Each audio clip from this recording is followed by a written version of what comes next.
এ এক লটকনের রাজ্য। লটকনের অপার সৌন্দর্যে হারিয়ে যান। সবুজ পাতার ফাঁকে সোনালী লটকন যেন প্রকৃতির এক অনন্য উপহার। শান্ত পরিবেশ, সতেজ বাতাস আর পাকা লটকনের সৌন্দর্য মনকে এই মুহূর্তে ভালো করে দেয়।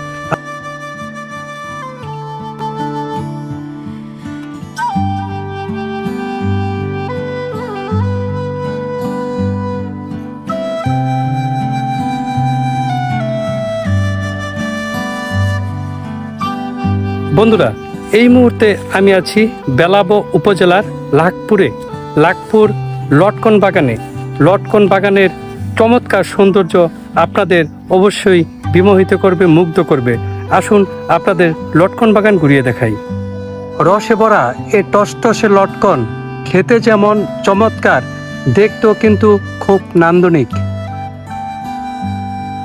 এবং আজকের ভিডিওর মাধ্যমে আমরা খোঁজার চেষ্টা করব কে প্রথম এই নরসিংদীতে লটকন চাষ শুরু করেন। কথিত আছে নরসিংদীর প্রায় 100 বছর আগে শিবপুর উপজেলার আজকিতলা এলাকার হাজী হাকিমউদ্দিন আজিজ শখের বসে 3টি লটকন গাছ রোপণের মাধ্যমে চাষ শুরু করেন। পরবর্তীতে লাল মাটির টিলা অঞ্চলের উপযোগী আবহাওয়ায় এর বংশবিস্তার ঘটে এবং গত 30 বৎসরের কৃষকরা একে বাণিজ্যিকভাবে চাষ করে নিজেদের ভাগ্য বদলে ফেলেন।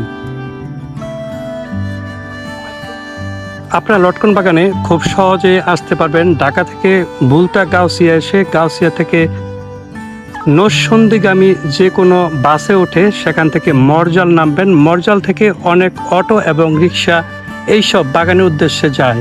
তো সবসময় আপনারা অটো এবং রিক্সা পেয়ে যাবেন। তো ভাড়া নেবে মাত্র 20 টাকা। তো 20 টাকা দিয়ে আপনারা লাখপুর এই সমস্ত লটকন বাগানে চলে আসতে পারবেন এবং লটকন বাগানের অপার সৌন্দর্য উপভোগ করতে পারবেন।